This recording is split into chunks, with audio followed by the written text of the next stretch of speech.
All right, and you just do it. Ain't nothing to it but to do it. So get down and dance and clap your hands to it. As Canine Posse, funky, fresh, and effect once said.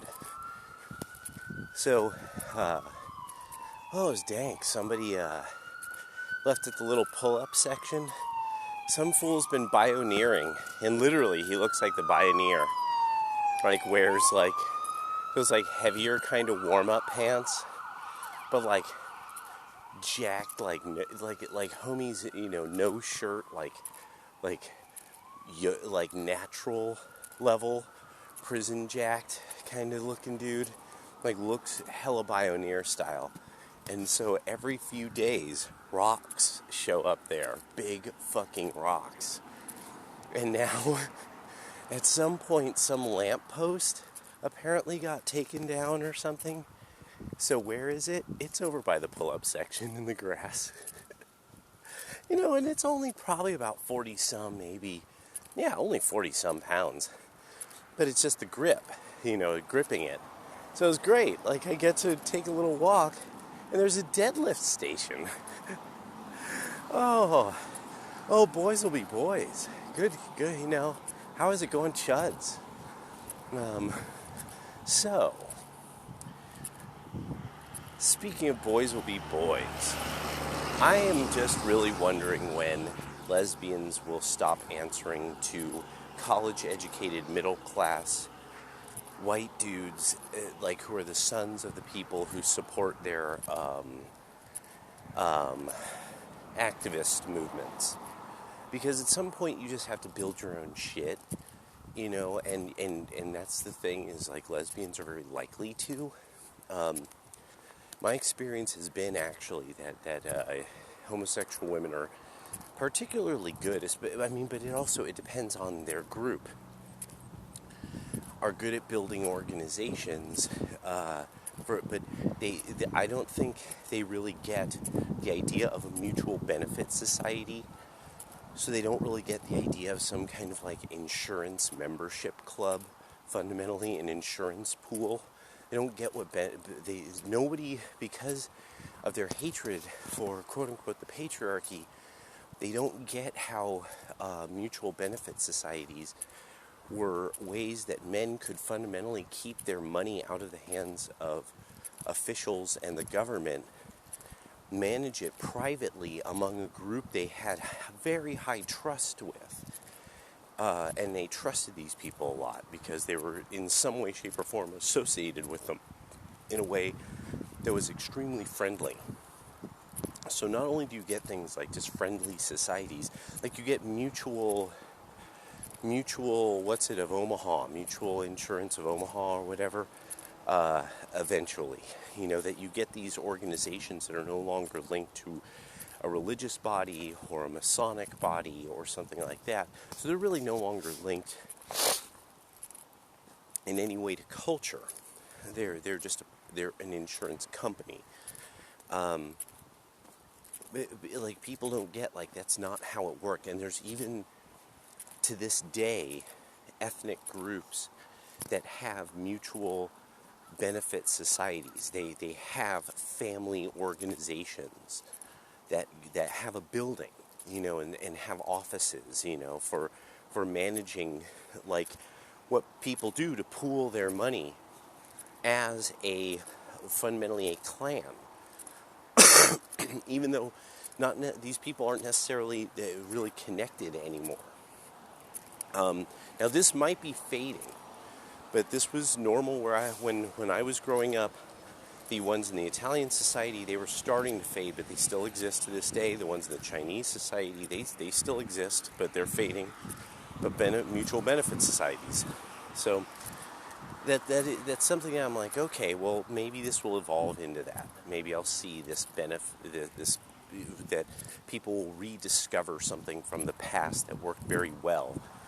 And does work very well to this day, because these benefit societies are how they would make sure your money went to your widow.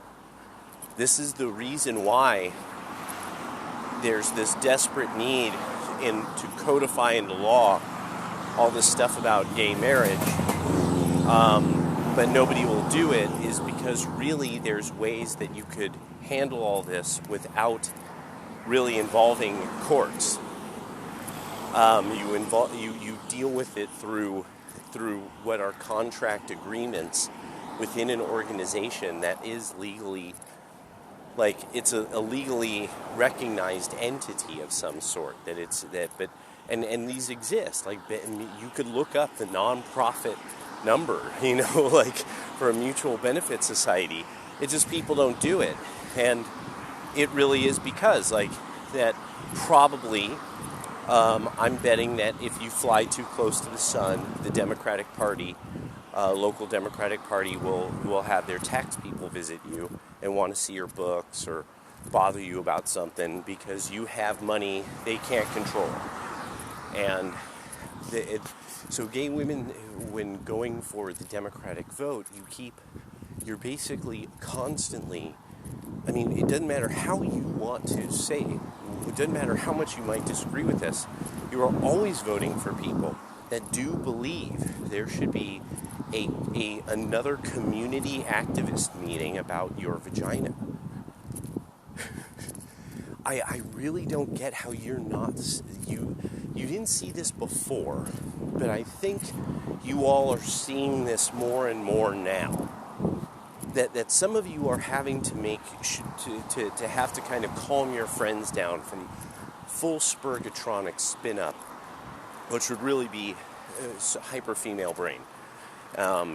If it's a part of the scale of autism that we don't like talking about because it makes mothers very uncomfortable when you discuss stuff like that. When you discuss anything that could be an inherent flaw of women, if it's an inherent flaw of men, that's fine to discuss. But everybody knows the science of that. There's tomes and tomes written on your unfortunately little autistic son.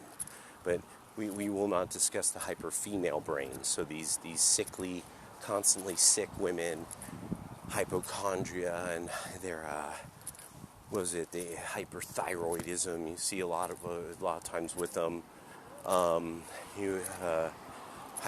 The big eyes, the hypothyroidism. You also see that they're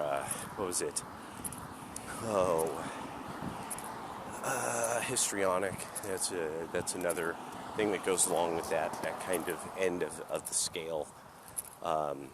This is like the kind of thing where if somebody thinks that they are hearing voices and stuff. That's so people would say somebody like Joan of Arc maybe fell along something like this, but who knows? It's I would have to look more up about that. But you see, there's a good example. We won't even discuss in psychology. We won't discuss medicine honestly because it offends heavy lesbians. We won't discuss even body weight. Truthfully, and how, I mean, if you are a woman with a fupa and you are in your teens or 20s, you probably are going to have a heart attack by the time you get out of your 40s. You should almost count on it. This is almost like the one body feature that you can say somebody is going to have a serious heart problem, and that's the body feature outside of clubbed fingertips or cleft ears, that kind of thing. Cleft lobes of the ears. So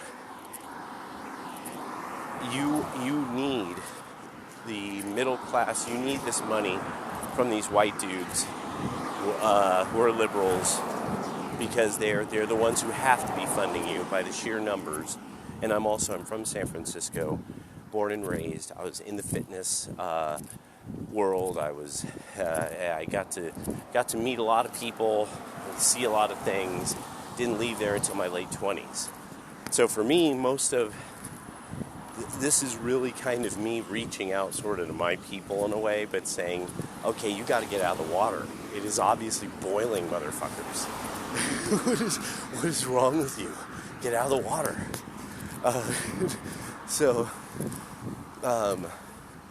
at this stage, you don't exist. You are being erased from the existence of cultural politics, of society, culture, and politics. Like, you're actually being erased from it. And it's like wild that you insist on supporting kind of like the group that is erasing you from politics. Like, and you keep going back to them. Like, wow, the crows are nuts today. The crows are totally nuts today. This is really pretty fascinating. I like watching the crows because I always wonder if I'm ever going to pick up on a kind of pattern. But so the thing that I'm sitting back and I'm like, okay, Jeffrey Dahmer's story comes out. Netflix says it's LGBTQ. That's true. In the period of serial killers, for those of us who grew up in San Francisco, I need a lot of people to just consider for a moment. Imagine if your mom was explaining why you didn't go near the kidnap van in San Francisco in the 80s. Imagine what you're being told, because I was there and I was that kid. So Jeffrey Dahmer is this very important person in the world of how fucked up being a youth in the 80s was, because there were these guys who looked normal as hell, and especially in San Francisco, this guy looks normal as fuck. Well, so there needs to be a thing that the lesbians need to deal with. Lesbians need to start dealing with, we are trying not to offend you. We're trying not to offend the mother of homosexual men. Because she's like some Meredith Baxter Burney on the Lifetime Network saying, my child's not broken, crying, looking at the husband, and he's like, I understand, honey, I love our son, I'm tucked out, and I won't have grandkids, oh, womp womp. And, so this is a major story, just a major kind of myth of nobody wants to accept these poor, wayward people. They're just as normal as you and I. And so, so I'm there during the 90s when everybody thinks this. Everybody's like, no, they just, do this other thing, and it's not like you see in the movies, bro. Don't worry. Look at those two. It is probably not like you see in the movies. There's even jokes along those lines that SNL makes where they're like, they get one wish and they want to see like two lesbians, real lesbians, getting down in front of them. And it's like two women talking about like bulgur and talking about making yogurt and then kissing with food in their mouths and weird stuff. It was funny. It was legit. Like, if you grew up having that like homegirl who, she was just your homegirl, and she wasn't into dudes, and she was into Star Wars, and now and then she was totally down to smoke pot, and she was not unlikable, so you would kick it with her, right? Or she would kick it with you and your friends. Typically, she would kick it with you and your homies. You wouldn't kick it with the lesbians, it's like, no, the lesbian would kick it with you because she doesn't want to be around other hoes. And so, the thing I was thinking about, when, growing up in the 90s, when this was like, you just had a homegirl like that. She was cool, nobody was tripping off of her, and nobody was thinking, oh, how could you hang out with this person? No, it's the fucking 90s. Nobody thought like that. Nobody fucking thought like that. This is this weird mythology it's the fucking weirdest mythology. So you'd have this homie, the girl who was gay, and a lot of times, like, especially in a place like San Francisco, you would have like the gay homegirl who, it's like, she's actually really cute, and you really kind of like sort of want to see her meet somebody nice, and like the whole thing, like, you really are like, no, she's cool, and it would be really nice she met a nice girl, because you see studs have existed for a long time. Studs. These weird... So there's this end of the gay community that's ugly, weird, misshapen, and I mean, and it really, these shades, there's like 4 models. You know, there's these guys who work for Bechtel and the banks, and they're these Chad 6-foot-something Aryan, you know, these models of their race. Women want them, but can't have them. And then from there, you get to kind of decent and normal. Person who's very decent and normal looking. Maybe a little above average, maybe about a 6, you know, if they really set themselves up right, you know. From there, there's 2 more models, and they're both kind of more fucked up. And it doesn't matter if it's a man or a woman, because there's only those 2 types. The anything beyond 4 models is usually fucked up and bad. And that's another thing that people need to start discussing. You need to start discussing people that they're downright bad, like Ghazi Kodzo. Ghazi Kodzo really starts showing... This is the part about it that nobody's really wants to deal with, the kind of ugly end of it. People like Ghazi Kodzo and people like Jeffrey Dahmer. And when you live and are born and raised around gay people, you meet these guys who scare you. You know, it's like a dude who actually freaks you out. Like any man who's aggressive would freak you out. Except he's gay too. On top of it, he'll fuck you in your ass. So you meet people like this. You meet the dude who's like, you meet the Freddie Mercury. The guy who... He's like about the drugs, you know, and could also be quite the, like sort of quite the phenom in some field of creativity, but he's also a drug huffing homo, and that there's no way back from that personality type until they get treatment and start kind of changing their lifestyle entirely. Because they usually don't become a better person. And I grew up seeing this. And by the time I was an adult, I ran into this quite a number of times, especially like the fitness industry. You see guys like this. You see them get on shit, and then they get weirder, and they're getting attention at the nightclubs, and then they're on the drugs. And I don't like being told like, oh, that's a bunch of stereotypes and blah blah. But the big thing that I'm starting to kind of worry about is why is it that now nobody will deal with lesbians have entirely different lifestyles. that we keep equating gay men's lifestyles with lesbian lifestyles, and they're vastly different. And what these 2 groups die of is vastly different. And so now, because of group number 3, the 5th model, the lop jobs, the fucking drug addicts, because you won't deal with they are not women, you're being told by them and their mommies that you can't complain about it. Now the commie gang, white boy commie gang, can beat you up. It is okay to beat up a lesbian when you're a white man, as long as you represent commie gang and you're really mad about the things that this lady has said.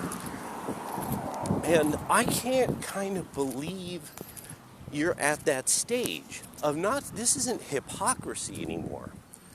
This is downright cowardice, and you've been punked out by trannies, lesbians. You've been punked out by the trannies, which are dudes. So you've been intimidated by the boys into fucking obedience.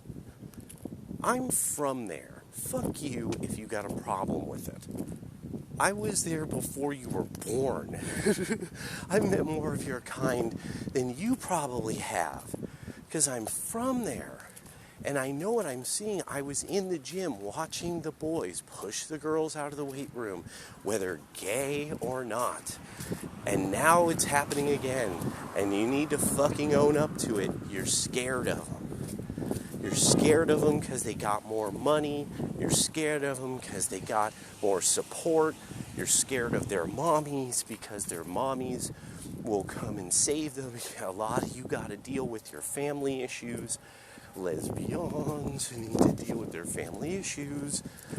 And that's it. You're getting punked out by the trannies. And you want to act like it's something else. You want to say anything else. You want to come up with political theories. And at a certain point, it's just like, you need to stop it. People like Ghazi Kodzo are dangerous. There are lots of these kinds of... and you can't even talk about them anymore. Note that the Democrats have gotten now platforms to come to the point. These are platforms that still have CP on them. They are reported to constantly. Twitter has known there was CP on Twitter. Twitter's been getting alerts about CP on it for a decade. YouTube has had CP on it and has been getting alerts for this for a decade. Don't worry. The right wing, we fucking know. We made sure to keep receipts that we've told them about this. But yet you can't talk about people who are going to try to fucking stuff a kid in a van. You can't call them what they are. That's what the fucking deal is now. And I just want you to think about that. Like, who is it easiest to stuff in a van? You or some young football playing lad? So you see, nobody's on your side. You have no allies. Everyone's willing to see you get hurt if you step out of line. As long as you cheer on the lop jobs, you'll get your activist money. Stop getting punked out. Because that's what politics is about. It's power. And you're getting punked out and you have no power now. You have nothing. I mean, try to think what victory has gone your way politically, especially since your party has almost total power over the government. They can now they're sending the FBI after, people's dogs. What have they done for you? What have they done for you? You're not even safe in the enclaves you live in. As long as they put a flag up, you're like, yeah, they with us. Like Tupac faux the hose. You know, they put a flag up there like, yeah, they faux us hose. You know, it's like, Jesus. Can't talk about somebody like Ghazi Kodzo or Freddie Mercury or George Michael or Boy George being kind of exemplary of what's very different. Very different thing. But then also you see maybe this then exposes the big list. What the deep right knows, the list of chomos who happen to be women who work in education. And that when women want to prey on children, the way they do it is by becoming school teachers. And more often than not, they identify with you.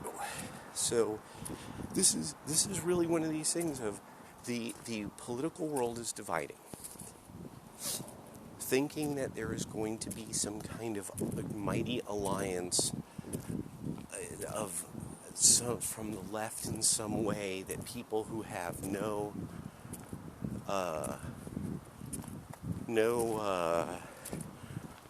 political interest in common, no affiliation, are going to suddenly rise up against who, their polite neighbor, I guess. That's not going to happen.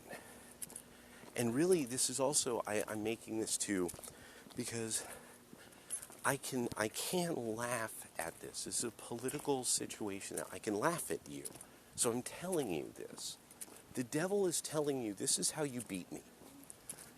Imagine that. The devil's telling you, this is how you beat me, and if you don't use this tool, I'm going to laugh when I win.